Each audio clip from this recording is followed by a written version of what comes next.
Bienvenue à tous dans votre programme 15 minutes de grâce et de vérité. C'est encore une joie de pouvoir se retrouver autour de la parole de Dieu aujourd'hui. Je vous invite à adorer le Seigneur avec moi.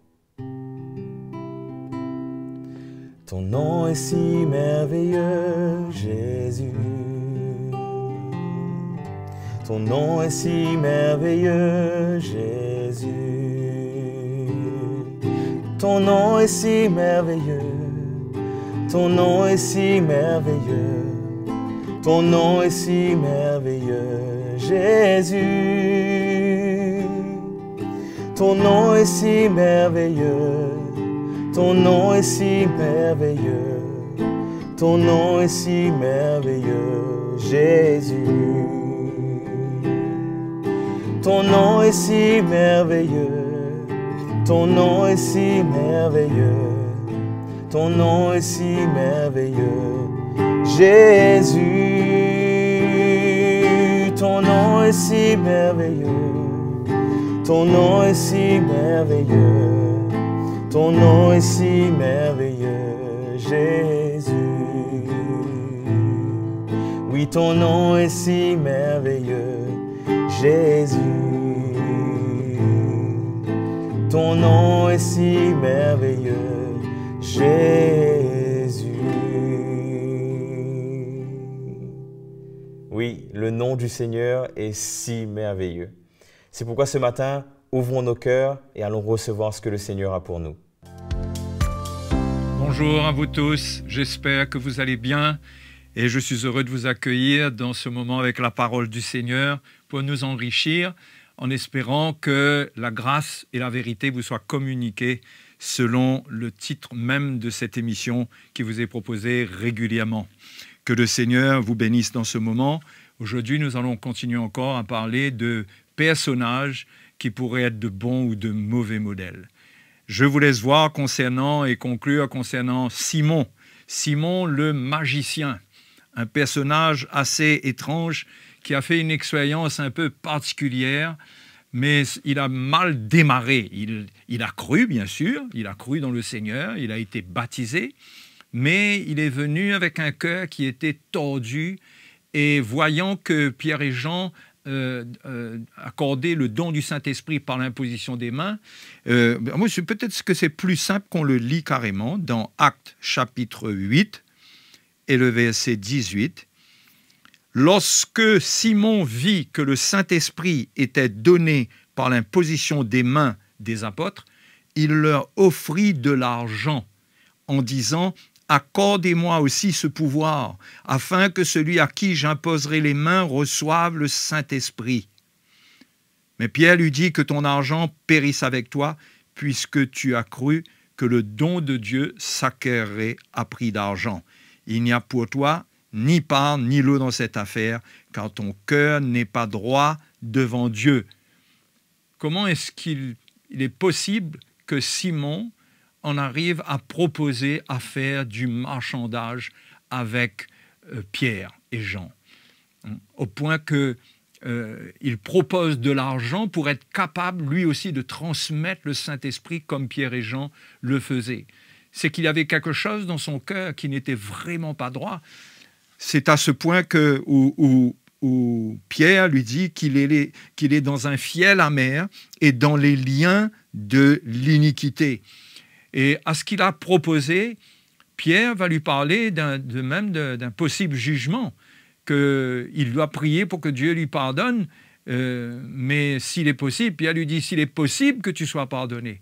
Et là, il va trembler, il va dire aux apôtres de prier pour lui, afin qu'il ne lui arrive rien de ce qu'ils avaient annoncé. Mais c'était grave, ça paraissait quelque chose d'un peu anodin, peut-être. On pourrait dire que ouais, il n'a pas compris ce qu'il était en train de dire, mais c'était grave. Et Pierre avait vu dans son cœur qu'il y avait quelque chose de vraiment tordu. Et les frères et les sœurs, il nous faut faire attention à la place que nous donnons à l'argent au milieu des choses de Dieu. Subtilement, l'argent veut nous faire donner une place et peut nous devenir un moyen pour nous de proposition de choses qui sont malsaines. très subtilement, à cause de ce que nous possédons, nous pouvons acheter notre place dans la relation fraternelle. Nous pouvons, si les bergers ne sont pas éveillés, si l'Église n'est pas en éveil, eh bien, favoriser ceux qui ont plus de moyens parce qu'ils soutiendraient davantage le royaume de Dieu. Enfin, soi-disant.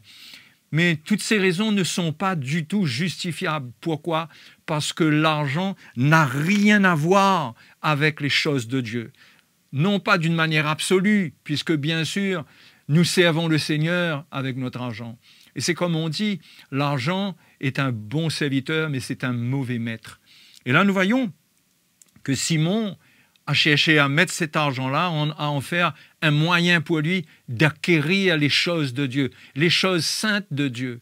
Or, Jésus lui-même a déjà parlé de l'argent et des richesses matérielles comme des richesses injustes. Pierre même a dit qu'on a été racheté par le précieux sang de l'agneau et non pas par de l'or ou de l'argent. Donc l'argent n'a rien à voir et ne peut rien nous offrir dans le royaume de Dieu, dans les choses de Dieu. C'est pourquoi penser même, proposer ce que Simon a fait, qu'il va donner de l'argent pour avoir ce don, c'était vraiment blasphématoire.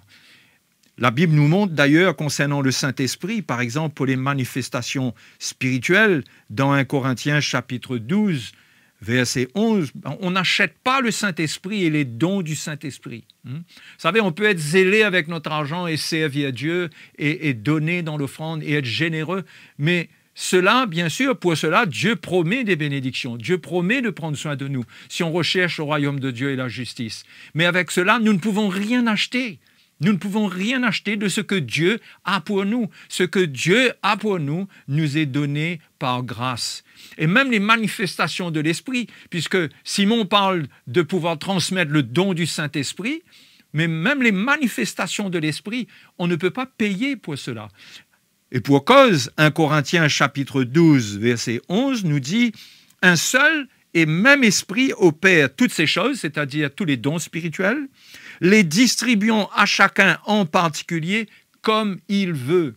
Les manifestations de l'Esprit, comme le don du Saint-Esprit qui se trouve entre les mains du Seigneur Jésus, c'est lui qui baptise de feu et du Saint-Esprit, toutes ces choses sont entre les mains de Dieu. Les manifestations spirituelles, on ne peut pas payer. On ne peut pas payer en aucune manière pour avoir le don des guérisons, pour parler en langue, pour avoir les paroles de connaissance, pour avoir le don de faire des prodiges, des miracles. Toutes ces choses sont le fruit de la manifestation de la grâce de Dieu envers nous. Et il est dangereux de prétendre qu'avec ce que nous possédons, nous pourrions avoir les choses de Dieu. Cela s'apparente à de la sorcellerie, parce que c'est comme cela qu'on assimile la puissance de Dieu à la puissance du diable. La puissance du diable dans le monde s'achète quelque part par la pratique de la sorcellerie pour voir la puissance de l'ennemi se manifester dans certaines circonstances. Mais avec Dieu, ça ne marche absolument pas comme cela. Avec Dieu, tout vient par sa grâce. C'est pourquoi nous devons faire attention, peut-être que nous n'allons jamais agir ouvertement comme cela, comme Simon avec l'argent, mais nous pourrions être animés dans notre cœur, dans le secret de notre cœur, nous pourrions avoir des motivations et nous pourrions nous faire aider par nos moyens matériels, par nos moyens financiers. Et cela est très malsain.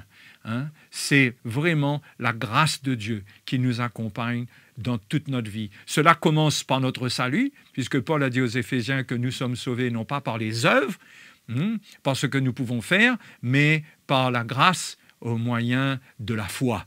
Donc, il n'y a pas de place pour acquérir quoi que ce soit dans le royaume de Dieu. Il n'y a pas de place pour ces choses qui sont naturelles. Ce sont des choses que Jésus a appelées richesses injustes. Ce sont des choses qui font la différence entre les hommes. Et nous amenons tout cela au service du Seigneur, bien sûr.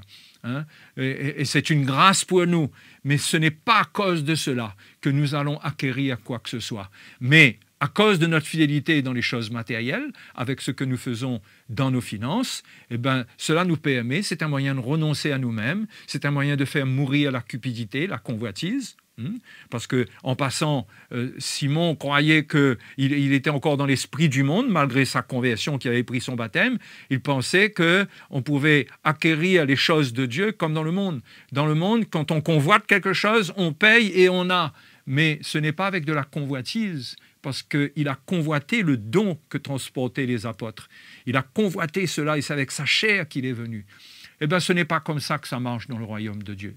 Dans le royaume de Dieu, on donne notre vie, on vient, on sert le Seigneur avec tout ce que nous avons, avec ce que nous sommes, mais tout ce que Dieu a pour nous, c'est Dieu qui nous le donne dans sa grâce. Il ne faut pas essayer de fabriquer quoi que ce soit pour posséder les choses de Dieu. Et c'est très triste de voir comment dans l'Église aujourd'hui, cette simonie se pratique. Ça se pratiquait dans la religion où on essayait de racheter les péchés par les indulgences, la pratique des indulgences. Les gens payaient pour que leurs péchés soient pardonnés. Cela existe même dans les églises où il y a les chrétiens qui sont nés de nouveau, non pas de la même manière, mais quand on propose de l'huile qu'on fait acheter, qu'on vend aux chrétiens, les chrétiens achètent cela afin qu'ils soient bénis.